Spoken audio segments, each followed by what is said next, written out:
Hi beauties, welcome back to my channel. In today's video we're gonna be doing a curly sewing for the first time, and let me tell you guys, this hairstyle was a lot of faith, prayer, trial and error, but I absolutely love how the hair turned out. I think I outdid myself on this one, I'm not gonna lie. So let's get into how I achieved this sewing.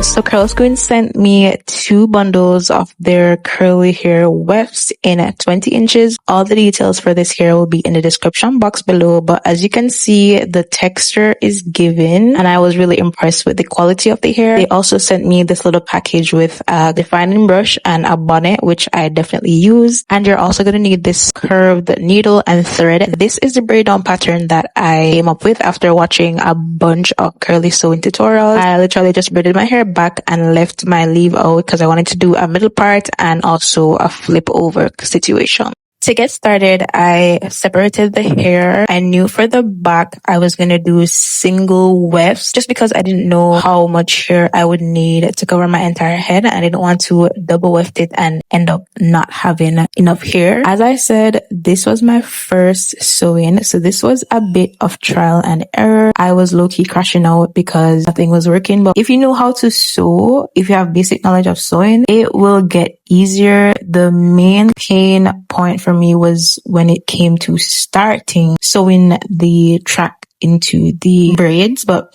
once I figured it out, it was pretty easy from there. I did this technique, I'm not sure what it's called, but I got it from a tutorial and it really helped me with the hair staying on my braid. So that's the technique that I use. I also did not cut any of the hair. What I did is when I was finished sewing a section, I would just flip the hair over to begin sewing on top of that. Disclaimer, this is definitely not a tutorial because I did not know what I was doing. I've never sewn hair down before. So if you want to try this style and you're doing it on yourself, I would recommend watching a lot of tutorials, doing your research to see what the best braid down is, how to place the tracks and all that.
So at this point, I was done with the first bundle of hair. This is how full the hair was looking after just the first bundle. I definitely did not regret doing these single wefts because it did help me cover a lot of space. And so for the next bundle, I decided to double weft it since I knew what I was working with. And this part was pretty easy because the bundles already came double wefted. So all I had to do was to sew the hair down. And at this point, I kind of figured out what I was doing, so it was pretty easier as compared to when I first started. Because what I tell you, when you first start, and if it's your first sewing, you're definitely going to struggle on the first bundle. But once you get to the top, it gets better. And at this point, I knew that I had to come with my A game when I was sewing down the bundle at the top because I was not about to have my hair looking a mess. Okay, I had to get it together and I did exactly that.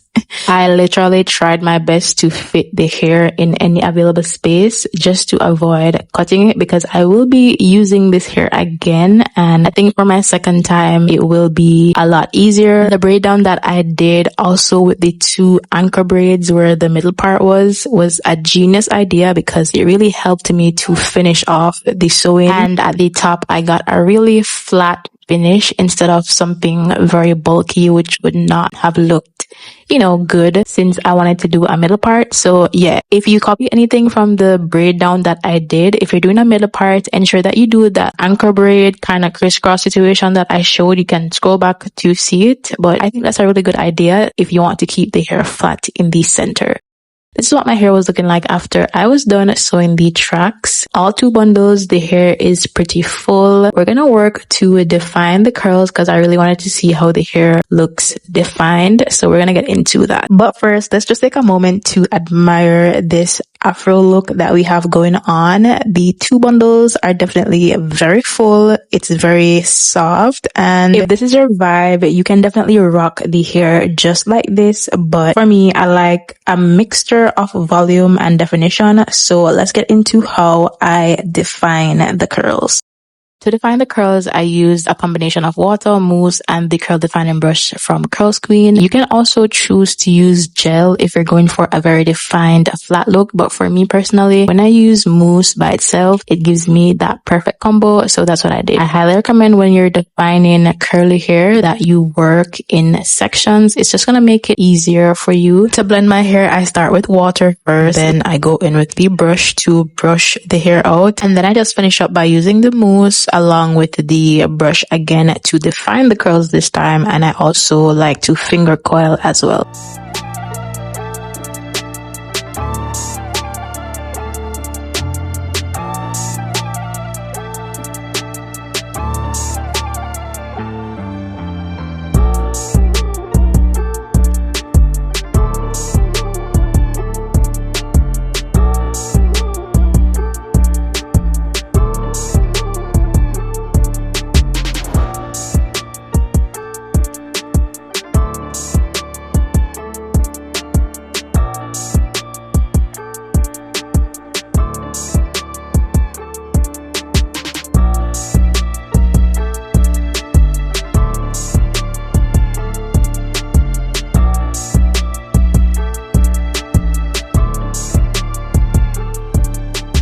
This is me just showing you a side-by-side comparison of what the hair looks like defined and what it looks like undefined, and you can see a big difference. This is what the hair looked like when I defined both sides. It's definitely looking good already, and I just finished up by blending my leave out. I just use this braiding gel, also some mousse, and I just take my time to work each product into my hair to form the curls for my leave out. I do this trick at the end where I take a piece of hair from my leave out and a piece of hair from the bundle, and I kind of twist them together to hide or kind of blend them together to make it look like one thing. And this is what this side looks like after I've fully blended the leave out with the bundle. It's definitely giving natural. You literally can't tell the difference between my leave out and the bundle, so definitely use that technique for a better blend. And at this point, we're basically done. I just need to dry the hair, but the wet look is definitely given. But to know me is to know that I love big hair, so I finish up by using my diffuser to set the curls and also help with drying the hair quicker. I did not have time to air dry, and quite frankly, I love diffusing. I diffused the hair until it was about 90% dry, and then I did my makeup off camera, and this is what the hair is giving. It's already so cute. You know, I have to go in with my pick. My pick is literally my favorite hair tool. I just go in and add a bit more volume to my liking, and then final step is to go in and kind of shape the hair. So I cut anything that's uneven to round the shape out, and I kind of do a little layering situation and frame my face a little bit, but I don't do anything too heavy, nothing too crazy. And I don't know, this is what the hair is giving. And guys, I am so obsessed with the final look, and I'm so proud of myself because this was my first time sewing in hair,